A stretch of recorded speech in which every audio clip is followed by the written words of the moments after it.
Do you sometimes look at your Pokemon cards and wonder what condition they're in? Maybe you picked them up secondhand at a card show, purchased someone's collection, or traded. Chances are, if you didn't pull them straight from a pack, all of your cards are not going to be mere mint.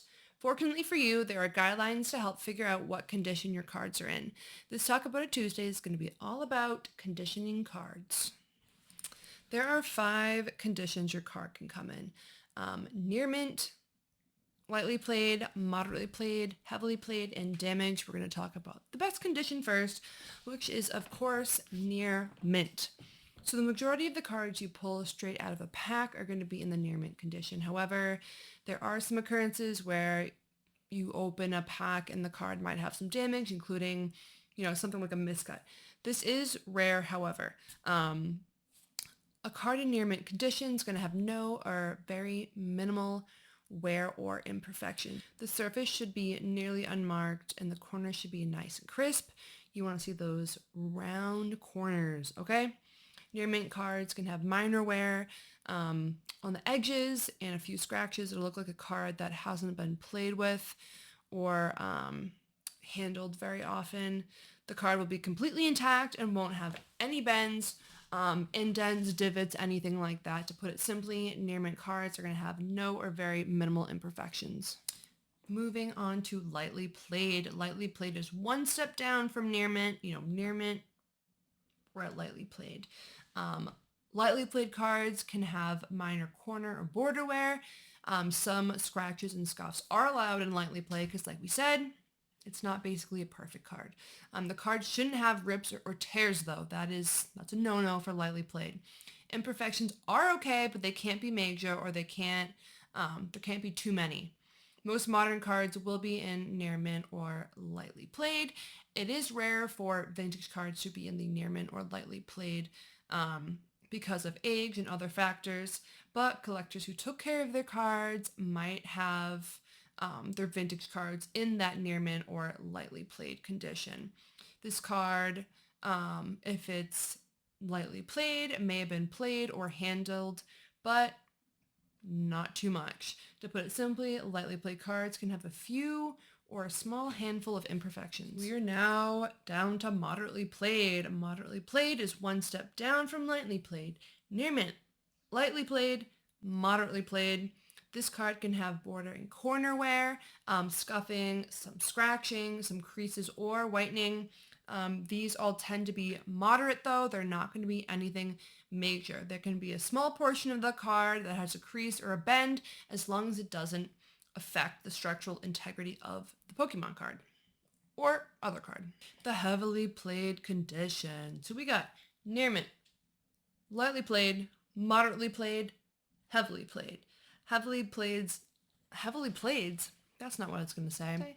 Heavily played cards can have a large amount of wear.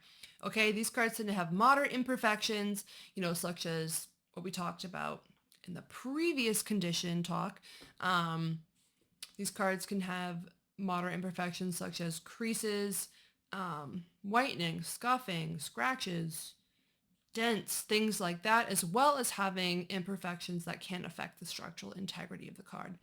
A lot of vintage cards that kids played back with, back in the 90s without knowing how valuable their cards might be someday probably fall in that heavily played or damaged condition. These cards can be cards that have been played very often, handled, maybe not sleeved correctly, maybe not stored correctly, things like that. So they're not quite damaged, but they're heavily played. And last but not least, or should I say last and least, is the damaged condition. So near mint, lightly mint, moderately, I said light mint. Near mint, lightly played, moderately played, heavily played, damaged. Damaged is the lowest condition a card can have.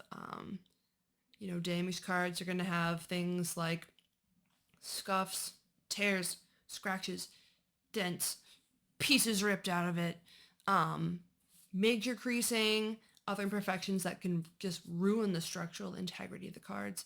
A lot of times, damaged cards are even illegal to play in tournaments just because they look so rough. Major border wear, major scratching and scuffing, folds, like I said, like chunks ripped out.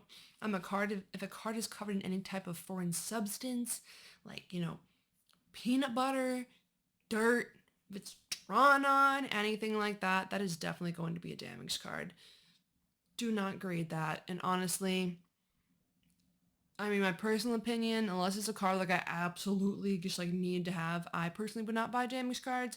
But I have met some people who collect and buy damaged cards. So that is a thing. So this is going to wrap up today's Talk About It Tuesday, all about conditions that your cards might be in. We can go more in depth in another video showing you some examples of each of those different types of cards in the various conditions that they're in. Make sure to subscribe and give us a like. Let me know in the comments any type of video you'd like me to talk about for next Tuesday. And as always, see you next Tuesday.